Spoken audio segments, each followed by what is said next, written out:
ní ẹni tó ṣẹ̀ gan ẹni kó ṣe sọ́ọ̀rì àbí kò ní lè ṣe tó bá ti ṣe ó tán ìyẹn ṣe dàrú tó yìí kò sí ẹni tó lè sọ pé ẹ̀ẹ̀tún ní jọṣepọ̀ ju tàtẹ̀yìnwá lọ. ẹ̀yin èèyàn mi ẹ wò àáfàá Súnà ti padà ṣe apology video ìyẹn fún King Dr. Saheed Òṣùpá àti Alhaji Shehu Jamiu àmì Ọlọ́run pẹ̀lú bàbá wa Kọ́lá Olóòtú Oríyọmí Òkìkí ọmọ Hamzat àti gbogbo àwọn olùfìmọ̀ pátápátá àti Pasuma fans club. ẹ wò kí ló ṣẹlẹ̀ gangan. bàbá wa Akéwùgbà Gold náà ni ó tọ ẹ̀yẹn àáfàá Súnà wá pé kò yẹ kó máa lọ bẹ́ẹ̀. Akéwùgbà Gold tí gbogbo àwọn èèyàn mọ̀ sí Alhaji Peace nítorí pé peacemaker ni bàbá yìí láti bẹ̀rẹ̀ pé kì í ṣojú òun ní gbogbo nǹkan báyìí ṣe máa dàrú ní Islam ṣe máa dàrú láàrin àwọn èèyàn pàtàkì ṣe máa dàrú. ẹ wò ẹ jẹ́ kí n fi fídíò náà lẹ̀ kí gbogbo wa ká jọ wò. anyway ẹ bá mi wò sàlẹ̀ níbi tán kọ subscribe sí ẹ kílìkì lé subscribe button yẹn fún wa. ọwọ́ yín tẹ̀ fi ń bá àtẹ subscribe lágbára Elédùmarè ẹ ò ní fi gba lẹ́tà ìbànújẹ́ bẹ́ẹ̀ lẹ ò ní fi gbé ọmọ sin o. A'udhu billahi minash shaitani rajim bismillahir rahmanir rahim. Àfáà Súnà mo kí yín ẹ kú gbìyànjú ẹ kú ọjọ́ mẹ́ta. Àkọ́kọ́ adúpẹ́ t'Ọlọ́run dá wa lénìyàn tó bá dá wa léwúrẹ́ kò sí ní tá a fẹ́ ṣe. Ìkejì adúpẹ́ p'Ọlọ́run dá wa mùsùlùmí tó bá ṣe wá ní ọ̀tá rẹ̀ kò sí nǹkan tá a fẹ́ ṣe. nínú oore t'Ọlọ́run wá ṣe fún mùsùlùmí ni pé tí wàhálà bá dé kán wọ́nà àlàáfíà ní Quran fi sọ pé fasulihu khairun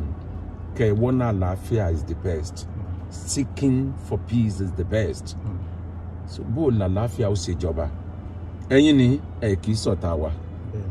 àti mọ́ra ọjọ́ ti pẹ́ láwọn ọjọ́ kan tí nǹkan kan ṣe ó láwọn dáadáa tẹ́yìn náà ṣe sí àwa tí wọ́n bá wá rí i pé wàhálà ń ṣẹlẹ̀ gẹ́gẹ́ bí mùsùlùmí èyàn ò gbọ́dọ̀ wòran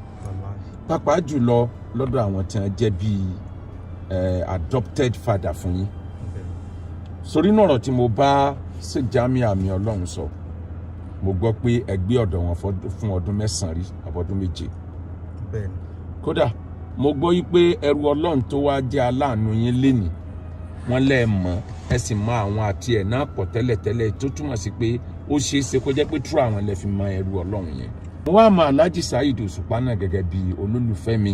tipẹ́tipẹ́ over 20 years ago ńlá tíjọ wà. mo mọ Alhaji Saheed púpọ̀ mo mọ̀ pé ní tí àníyàn rẹ̀ fúyẹ́ ni bẹ̀tẹ̀ nìkan ní tẹ́gbẹ́ tó bá rí nǹkan tó bínú abínú wúruwúruwúruwúru kì í ṣẹni tó máa ń dìyàn sínú.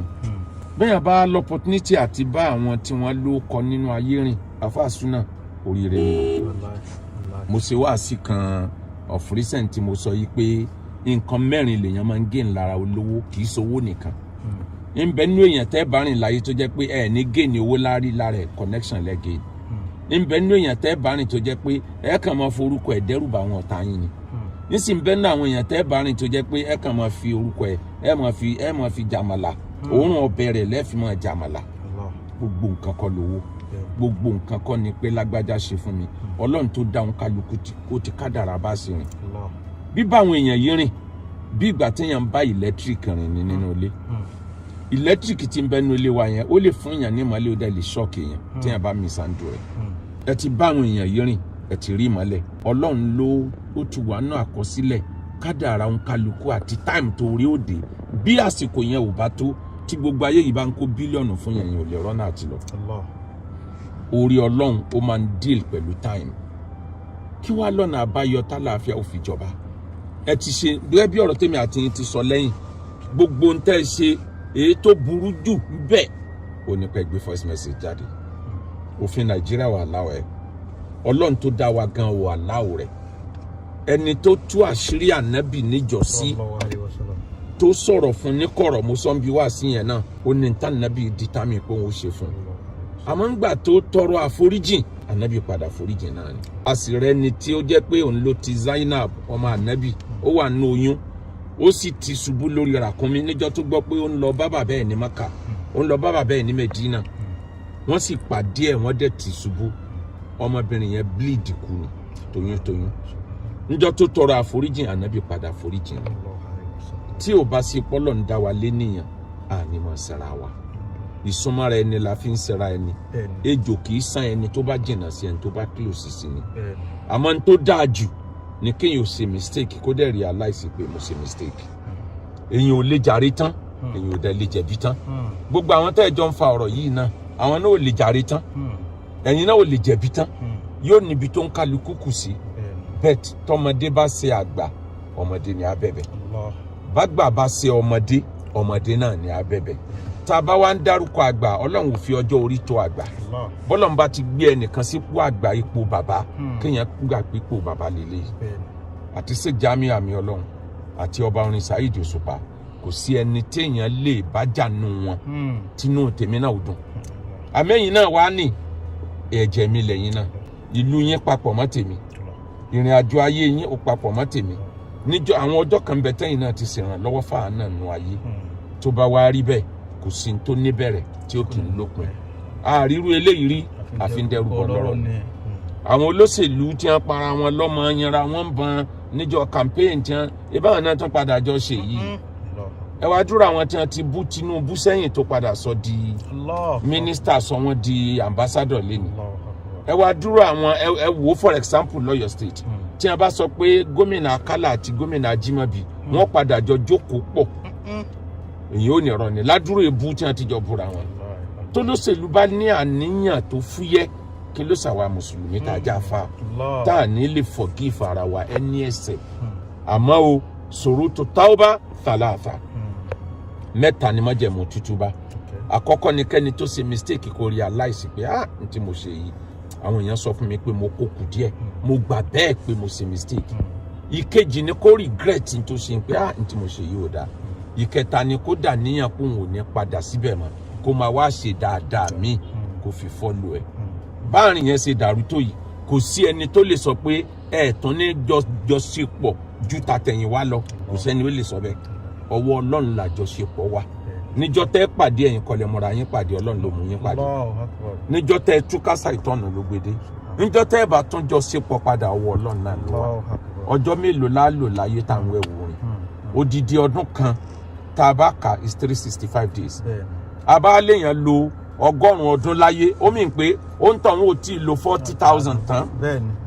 365,000 ń ló tí ì lò so ọdún mélòó la fẹ́ lò láyé tá a sọ pé ìjà lásà máa jà fi káwọ́ náà àlàáfíà so ìdí nìyí kódà bínú sì ń bí àwọn tọ́rọ̀ kàn màá fẹ́ kẹ́yìn ó gbé ọwọ́ pé ẹ ṣàforíjì fún mi mo regret aspect báyìí mo ti sọ fún yín pé àwọn náà ò lè jàre tán ẹ̀yin náà ò lè jẹ̀bi tán so ẹ jẹ́ ká láàfíà òjọba kán tiẹ̀ mọ́ sọ àwa mùsùlùmí lẹ́nu mọ́ pé ń jà ní wá ń gbogbo gbà bó ṣe jẹ́ nìyẹn. ẹ ṣé mo dúpẹ́ bá mi ẹ pẹ́ fún wa Ọlọ́run jẹ́ ká rí yín pẹ́ ṣe é rí bọ́lọ́run ṣe dá yín tó wá fi yín ṣe olórí fún wa nílẹ̀ Yorùbá tẹ̀ tó wá ń play role peacemaker Ọlọ́run jẹ́ ká wá yín ti báyìí gbogbo nǹkan tọ́lọ́run bá ṣe fún yín Ọlọ́run ní fọwọ́ bàjẹ́ kan mo dúpẹ́ bàbá mi Ọlọ́run jẹ́ ẹ̀gùn lẹ́mí ẹ ṣé mo dúpẹ́ mo ń fi àkókò yìí torí ẹ̀ tiẹ̀ ti sọ̀rọ̀ ẹ̀ ní sọ̀rọ̀ tán ẹni bí ọmọdé bá ṣe àgbà ọmọdé náà ni ó bẹ àgbàlagbà bí àgbàlagbà náà tí wọ́n bá ṣe ọmọdé náà ni ó bẹ àgbàlagbà tó eléyìí tí mo fẹ́ ṣe léni Ọlọ́run jọ̀ọ́ ṣàforíjẹ̀ṣẹ̀ ṣe fún mi mo á ń fi àkókò yìí mo fi ń bẹ gbogbo ọmọ Nàìjíríà jákèjádò gbogbo àgbáláyé ẹ foríjì mi mo wá ń bẹ Alhaji wa King Dr. Saheed Òṣùpá Olúfimọ Mátàgbàmọ́lẹ̀ ẹ mọ̀ pé ọmọ yín ni mo jẹ́ ẹ mọ̀ tinú tẹ̀yìn pé ọmọ yín ni mo jẹ́ ẹ jọ̀ọ́ ẹ foríjì mi mo ń fi àkókò yìí tún bẹ gbogbo Olúfimọ jákèjádò gbogbo àgbáńlá ayé gbogbo ohun tó ṣẹlẹ̀ kò dùn mí náà nú ṣùgbọ́n gbogbo ẹ̀dá ò lè rìn kó rí ọmọ mi. kò sí ní tó kọjá àkọọ́lẹ̀ ti kù àkọọ́lẹ̀ aburú kò ní kò lè wa lórí ẹ dákun ẹ foríjì mi nítorí Ọlọ́run àti tànábì. sallallahu alayhi wa sallam. mo tún wá ń fi àkókò yìí bẹ Sheikh Jamiu Ajadi Sunusi àmì Ọlọ́run lóòtítọ́ lọ́jọ́ orí mo jù yín lọ sùn ipò àgbàlẹ́wà Ọlọ́run ló gbé yín sípò bàbá lè jẹ́ fún mi bàbá ipò bàbá lẹ wà torí pé bàbá náà ni mo máa ń pè yín tipẹ́tipẹ́ ẹ foríjì mi nítorí Ọlọ́run àti tànábì. mo tún wá ń fi àkókò yìí mo ti ń túbà mo ń tọrọ àforíjì lọ́wọ́ bàbá wa Kọ́lá Olóòtú ọmọ Àdábánijà lẹ́ẹ̀kan sí bàbá tó káwọn ti foríjì mi mo tún wá ń tọrọ àforíjì lẹ́ẹ̀kan sí. bá a sọ̀rọ̀ lẹ Yorùbá. bẹ́ẹ̀ ni bàbá mi ẹ foríjì mi kọ́lọ́run jẹ́ kẹ́ ẹ gùn lẹ́mìí fún wa mo tún wá ń fi àkókò yìí tọrọ àforíjì lọ́wọ́ Chief Sunday Adéyẹmọ Ìgbòho Òòṣà owó bàbá dá mi bá mi nítorí gbogbo kíbi tí ọ̀rọ̀ yìí ti gbà kó dùn yín tó fi kàn yín tó fi dùn yín ẹ jọ̀ọ́ ẹ foríjì mi nítorí Ọlọ́run àti tànábì. Mo tún wá ń fi àkókò ìtọrọ àforíjì lọ́wọ́ Alhaji Oríyọmí Òkìkí ọmọ Hamzat. Òkìkí. Bẹ́ẹ̀ ni foríjì mi nítorí Ọlọ́run àti tànábì ẹ jọ̀ọ́ ẹ dúpẹ́ lọ́wọ́ yín. Inna Allaha Ghafurur Rahim. Mo tún wá fẹ́ dúpẹ́ lọ́wọ́ bàbá mi Sheikh Sanu Shehu. Bàbá ṣe gudugudu méjì yà mẹ́fà. Mufasiru àgbà fún bẹ́ẹ̀ ni pípè lọ́tún pípè lósì àfáà súnà mùsùlùmí gbogbo wa báyìí mo dúpẹ́ lọ́wọ́ kọ́lọ̀ jẹ́ ká rí yín pẹ́ bẹ́ẹ̀ ni. Bẹ́ẹ̀ ni mo tún dúpẹ́ lọ́wọ́ Sheikh Habib Babalagbaji ẹ ṣé mo dúpẹ́ àti gbogbo àwọn tó pè mí pátápátá jákèjádò gbogbo àgbáńlá ayé ẹ ṣé. tó ní parí àti ní kókó ẹ ti tọrọ àforíjì màá lo ọ̀pá orin kan fún Haji Saheed Òṣùpá màá lo ọ̀pá orin kan fún Sheikh Jamiu Àmì Ọlọ́run tí Alhaji Saheed Òṣùpá tí mo fẹ́ lò tí mo dẹ̀ fẹ́ kán tẹ̀lé gẹ́gẹ́ bí ẹni tọ́lọ́run ti gbé sípò àgbà èèyàn àgbà nǹkan mára ni ẹ gba ẹ̀gbin yìí mára ni o torí ibi tẹ́ ń lọ tẹ́ ẹ tí ì dé ibi tẹ́ ń lọ sí pọ̀ o tẹ́ bá lẹ́ẹ̀mọ jùkò lójú ọ̀nà òkú ọ̀tàn kéèyàn tó débi téèyàn lọ kí ni nǹkan tí mo fẹ́ lò ni pé Saheed Òṣùpá náà ló ti sọ o torí ọ̀rọ̀ Saheed Òṣùpá bígbà tá a mú dictionary ni ó ní ẹni tó ṣẹ̀ gan ẹni kó ṣe sọ́ọ̀rì àbí kò ní lè ṣe tó bá ti ṣe ó tán gbàmígbàmí lèèyàn ń gbà wọn ìgbà mẹ́sẹ̀ mẹ́rò ẹni òyìnbó fẹ́ràn ló máa ń lọ sàtìmọ́lé tó bá ti wá sóbà ó máa jáde látìmọ́lé àfàìwá sóbà ó máa pẹ̀lẹ́ wọn bí ọ̀bọ. èmi náà bẹ̀bẹ̀ mo fi àjọṣe wa mo fi bẹ̀ yín mo fi ọ̀rẹ́ yín pàtàkì olólùfẹ́ yín gan àwọn méjì mo fi bẹ̀ yín mo fi Alhaji Pasuma Alhaji wa ọ̀gá ńlá Pasuma mo fi bẹ̀ yín gbogbo ẹbí Olúfìmí àti gbogbo ẹbí ọ̀gá ńlá ẹ má bínú nítorí Ọlọ́run àti Olúfìmọ̀ Royal Parliament Olúfìmọ̀ Royal Parliament ẹ má bínú mo fi Ọlọ́run bẹ̀ yín látòrí president nítorí ibi tí Alhaji Saheed ń lọ Baba Bariga ẹ má bínú Baba Bariga èèyàn mi pàtàkì ẹ má bínú ẹnì kejì tí mo tún wá fi bẹ̀ yín lẹ́yìn tọ̀gá ńlá mo fi Alhaji Saheed ìbílẹ̀ mo fi bẹ̀ yín mo fi Alhaji Saheed ìbílẹ̀ mo fi bẹ̀ yín mo fi bàbá tó bí yín mo fi bẹ̀ yín mo wá fi màmá tó bí yín mo fi bẹ̀ yín gbogbo àwọn yìí mo wá kó gbogbo wọn sábẹ́ Ọlọ́run mo fi wọ́n bẹ̀ yín ẹ wá rí ti Alhaji wa Fadilatu Sheikh Muhammadu Jamiu Sunusi Àmì Ọlọ́run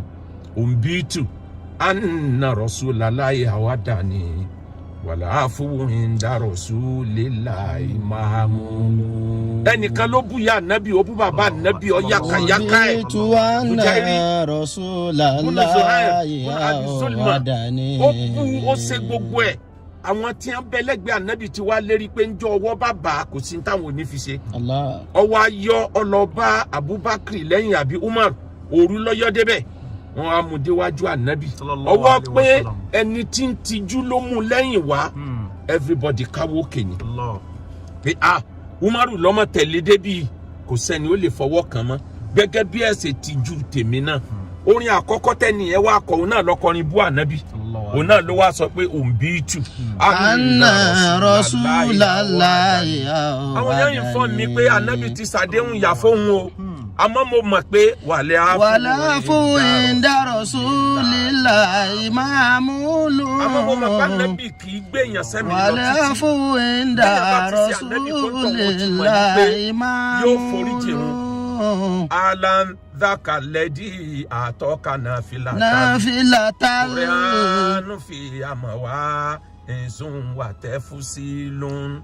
kùrẹ́ánù fi àmọ̀ wá ìdùn wà tẹ́ fún sí lóun. Sheikh Jamiu Àmì Ọlọ́run gbogbo tí mo kà yìí ó ti yé yín jù bẹ́ẹ̀ lọ ẹ jẹ́ ká fi gbogbo ẹ̀ lé Ọlọ́run lọ́wọ́ àní rísà ìtàn mọ́ gbogbo àgbáyé èmi náà tọrọ àforíjìn lórúkọ àáfàá súnà ẹ jẹ́ kọ́rọ̀ yọ tán ẹ jẹ́ káwọn tí a fẹ́ fi méèkì owó lórí íńtánẹ́ẹ̀tì kan tó wá bò míì lọ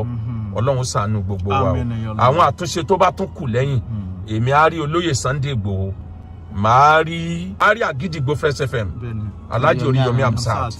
màá dẹ̀ rí olóyè Sunday Igboho